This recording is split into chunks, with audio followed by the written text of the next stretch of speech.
Hey folks, JT here. It's day 4 today, and I'm just here to give you my little update for the day because I know you're dying to know. I have three things I want to talk about. One is my body and how I feel today, of course. Two is being misgendered in bathrooms, and three is my amazing teenagers. And so here we go. Number one. Number one.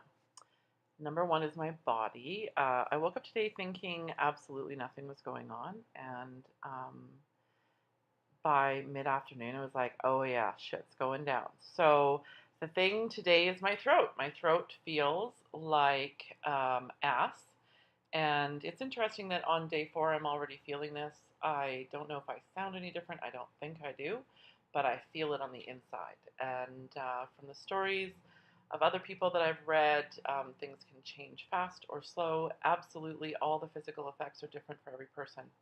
What it feels like is that this thing, here's my prop, my hard-boiled egg, is stuck right about there. And it feels like a motherfucker put an egg in my throat and I can't swallow it.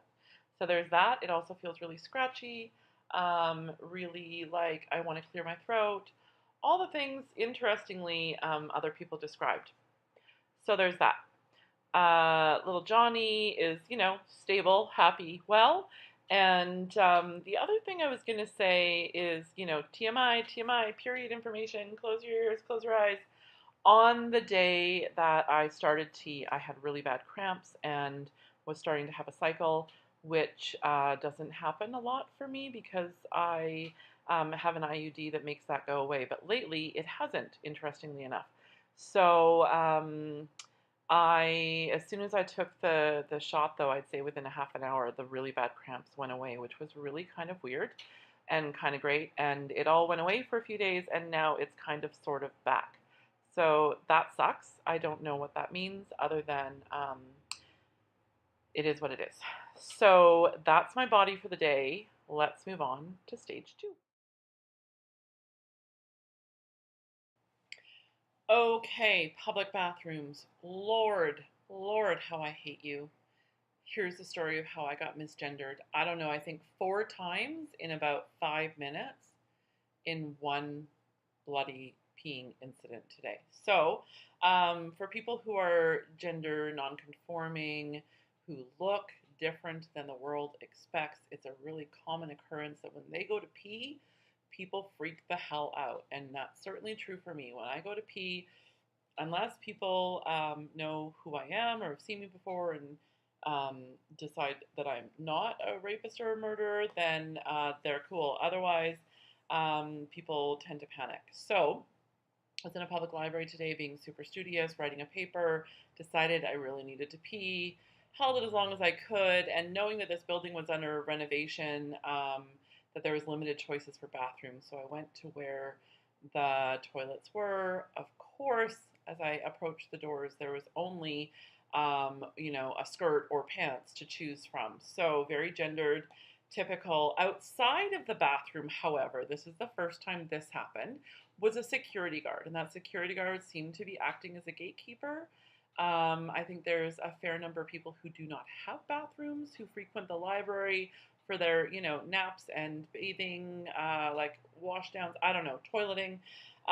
So also being under construction, there was security around today. So I'm thinking that that's what was going on. Anyways, I got up and down, and when meaning like, checked out head to toe, and when I approached the woman's door, the person looked like they were about to stop me.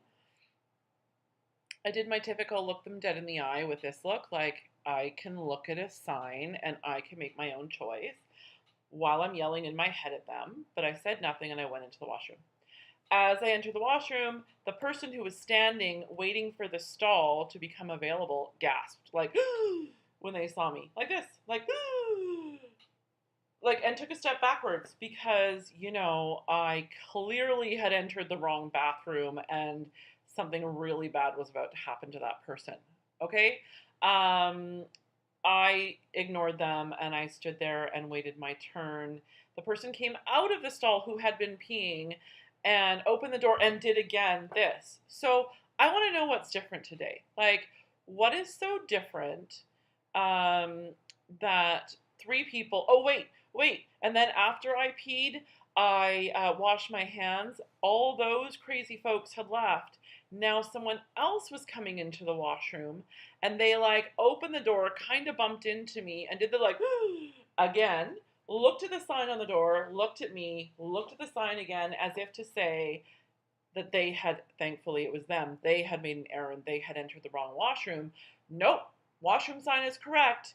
Anyways, I just want to know what the deal is, and I want to know why the world doesn't have gender neutral bathrooms everywhere, and I want to know why people gasp, and I really want to know when I'm going to feel like I can walk into a men's bathroom, because at this point, I feel like if I was to walk into a men's bathroom, I would get a whole lot worse than a gasp.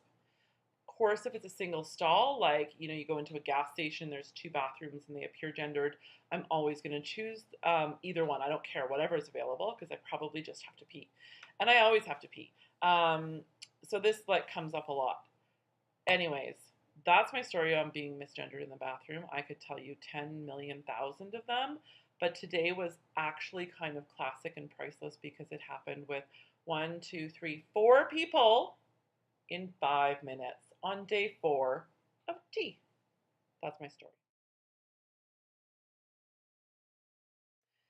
Okay, so last topic of the day is what I think about kids nowadays. And I say kids, I'm referring to my kids. My kids are like grown up, mostly kind of adult people. And so when I say kids, I'm going to talk about older kids slash adults, young adults.